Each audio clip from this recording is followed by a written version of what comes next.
आज भारतीय नौसेना को एक नया सर्वे शिप मिलने जा रहा है। ये सर्वे शिप विशाखापट्टनम में नेवी को सौंपा जाएगा। इस शिप का नाम निर्देशक है।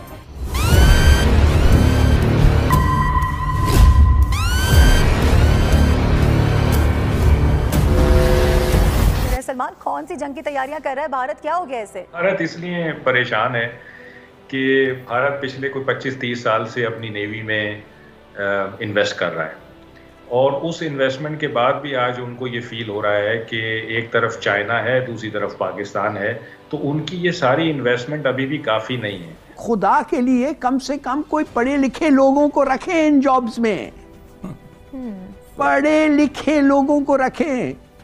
ये तलाश करेगा कि दुश्मन की पनडुब्बियां समंदर में कहां छिप सकती हैं, गहरे समंदर में कहां हाइड आउट है। आईएनएस निर्देशक का वजन 3800 टन है। एक बार में आईएनएस निर्देशक 25 दिनों तक समंदर में रह सकता है। पहली बात तो मैं आपको ये बताऊं कि अगर वो परेशान हो रहे हैं और घबरा रहे हैं तो ये एक बड़ी खुश आइन बात है आपके लिए भी और मेरे लिए भी, क्योंकि फोर्सेस का एक असल मकसद ये होता है कि अपने दुश्मन को या अपने ओपोनेंट को परेशान करें, घबराएं। और मेरा ख्याल है कि पाकिस्तान नेवी इस मिशन में कामयाब हो गई है। हिलाली साहब, ब्रेन ड्रेन भी तो हो जाता है ना। जो अच्छे पढ़े लिखे लोग हैं, स्किल्ड लोग हैं, वो बाहर चले जाते हैं क्योंकि यहाँ अपॉर्चुनिटीज ही नहीं है। ब्रेन है ही नहीं। अच्छा, माफ करिए, ब्रेन है ही नहीं ड्रेन करने के लिए।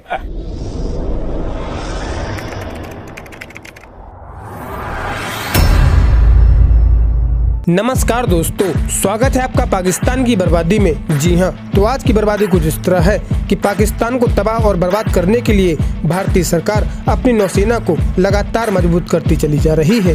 जी हाँ, तो खबर कुछ इस तरह है कि आज भारतीय नौसेना को एक नया सर्वे शिप मिल चुका है और इस सर्वे शिप का नाम है आईएनएस निर्देशक। जी हाँ, दरअसल आईएनएस निर्देशक को आज रक्षा राज्य मंत्री श्री सेठ संजय द्वारा इसे विशाखापट्टनम में इंडियन नेवी को सौंपा गया है। जी हाँ, और यह एक हाइड्रोग्राफिक सर्वे वेसल है जो समुद्र के नीचे सर्वे करके मैपिंग करेगा।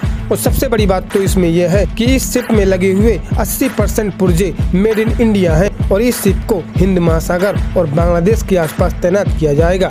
जी हाँ, खैर दोस्तों, आपसे छोड़िए, हम पहले पाकिस्तानी मीडिया का रिएक्शन देखते हैं। फैसल साहब, पाकिस्तान बहरिया की मॉडर्नाइजेशन से भारत क्यों परेशान है? भारत इसलिए परेशान है कि भारत पिछले कोई 25-30 साल से अपनी नेवी में इन्वेस्ट कर रहा है और उस इन्वेस्टमेंट के बाद भी आज उनको ये फील हो रहा है कि एक तरफ चाइना है, दूसरी तरफ पाकिस्तान है, तो उनकी ये सारी इन्वेस्टमेंट अभी भी काफ़ी नहीं है।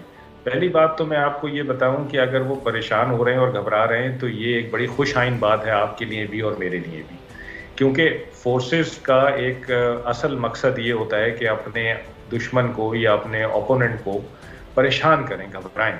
और मेरा ख्याल है कि पाकिस्तान नेवी इस मिशन में कामयाब हो गई है। पहली बात तो ये।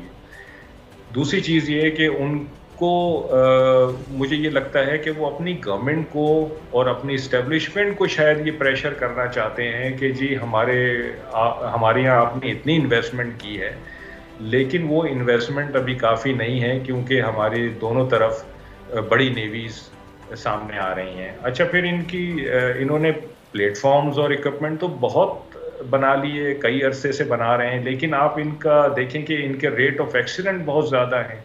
पिछले 7 साल में तो 4 दफ़ा इनकी सबमरीन्स पाकिस्तान नेवी ने पकड़ी हैं।